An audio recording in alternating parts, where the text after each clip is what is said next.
damn it, buddy! Look what you've done! Sorry, Jimmy, it was an accident. Clean my clothes and polish my shoes. Now! Come on, man.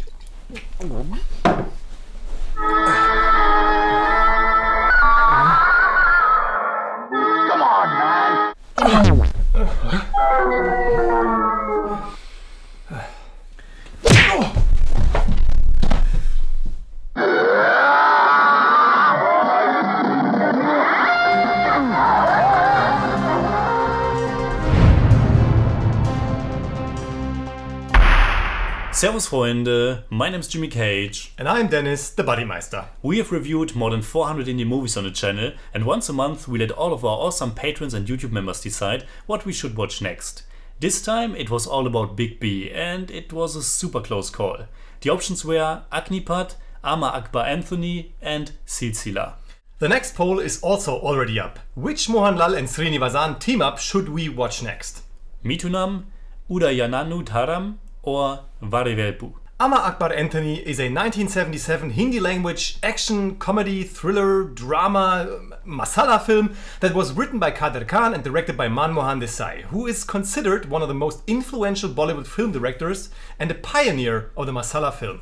This movie is regarded as one of the most iconic films of Indian cinema, and if you convert and adapt the box office results of 1977 to today, it grossed about $50 million, which is quite huge. It also won a ton of awards and was remade in Tamil as Shankar Salim Simon, in Telugu as Ram Robert Rahim, and in Malayalam as John Jaffer Janardanan. AMAR AKBAR ANTHONY has a pretty big ensemble cast. It stars Amitabh Bachchan, Vinod Khanna, Rishi Kapoor, Parveen Babi, Shabana Azmi and Neetu Singh in more or less leading roles. And we also see Pran and Jeevan as arch-enemies Kishan and Robert, who get the whole story running.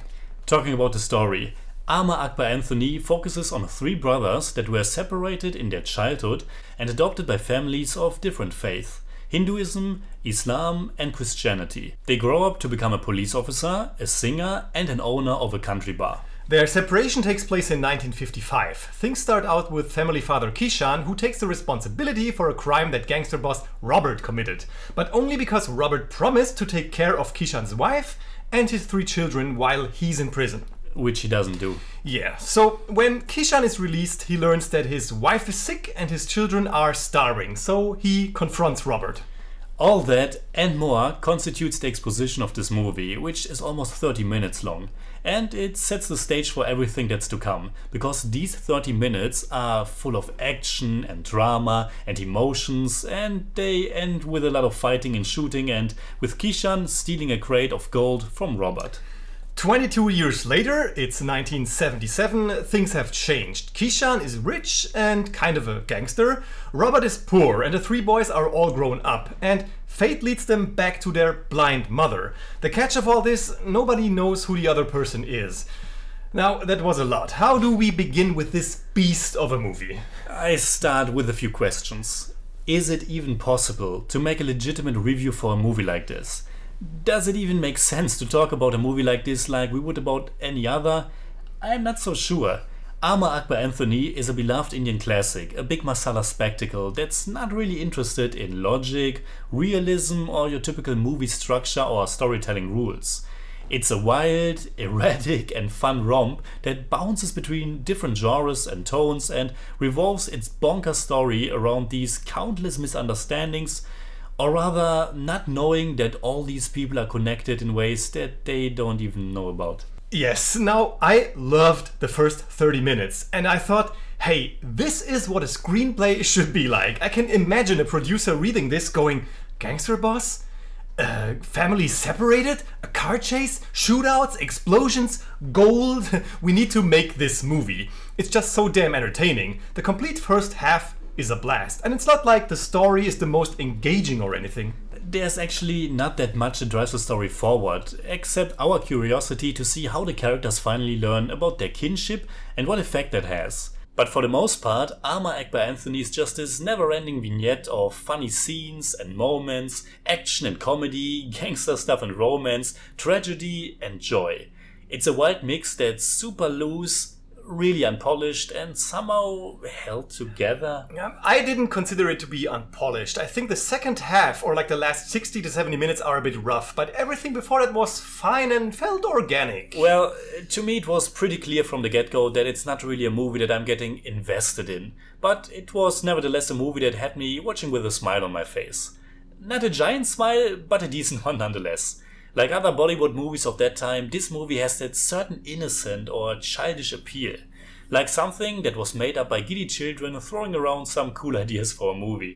Something that a producer would actually produce. I think I also wasn't that invested in the movie in regard to the characters and this family story, but I was somehow invested in this movie, and I liked a lot of scenes that actually revolved around the family and the characters, especially later in the movie when each one of the boys realizes who he is. That scene where Amar digs up his toy pistol is wonderful and it's acted great, or the mirror scene with Amitabh. It's small moments like that that makes the movie iconic and memorable.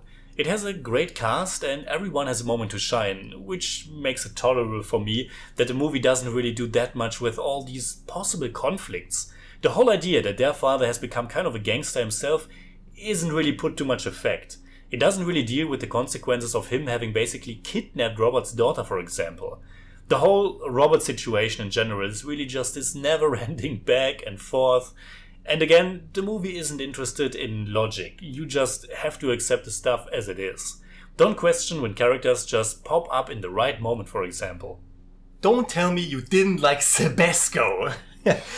But the culmination of characters popping up is of course the introduction of Albert, Robert's brother, who's really just there for one scene. It's hilarious. Especially in the second half, things are even more told in a way that fits absolutely no logic, and scenes are cut together in a way that makes you think that some characters are able to beam themselves from one place to another.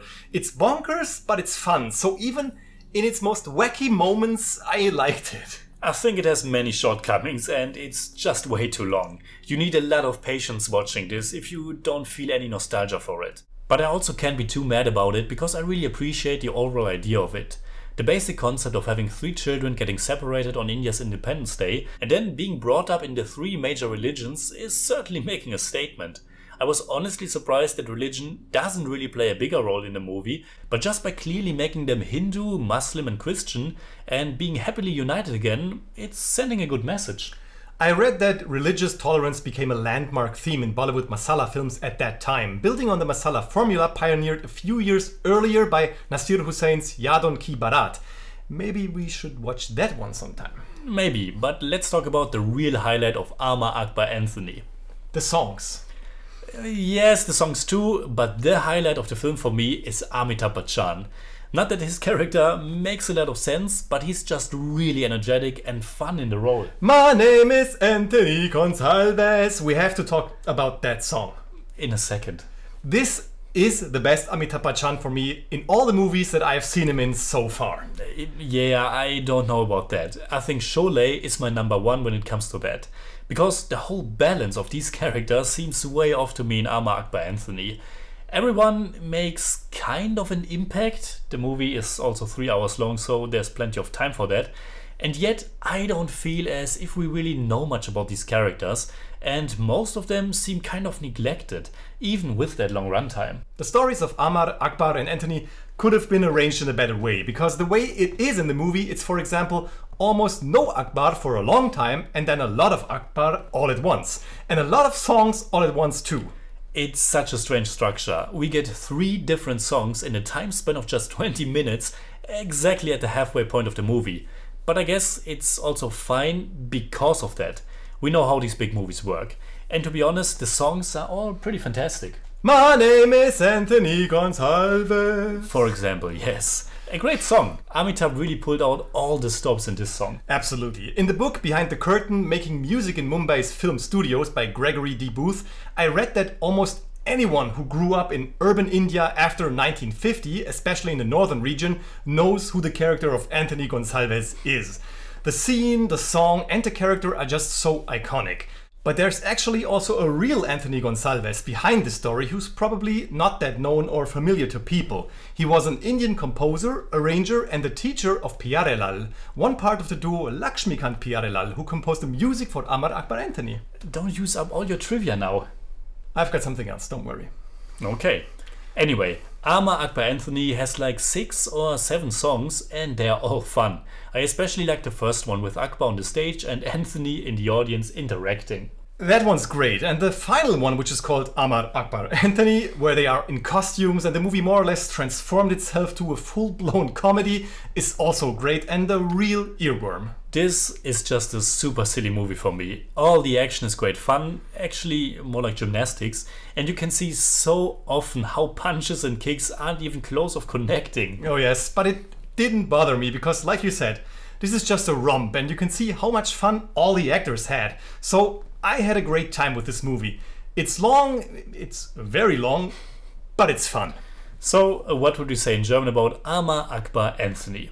Für mich ist Amar Akbar Anthony eine Unterhaltunsexplosion erster Güte. Ist der Film zu lang? Ja. Ist er manchmal zu verrückt? Vielleicht. Aber macht er durch seine ganz eigene, kreative und losgelöste Energie jede Menge Spaß? Absolut. I give Amar Akbar Anthony 7 out of 10. It's more like 6.5, but I don't do that. For me, it's 8 out of 10. It's more like 7.6, but I don't do that either.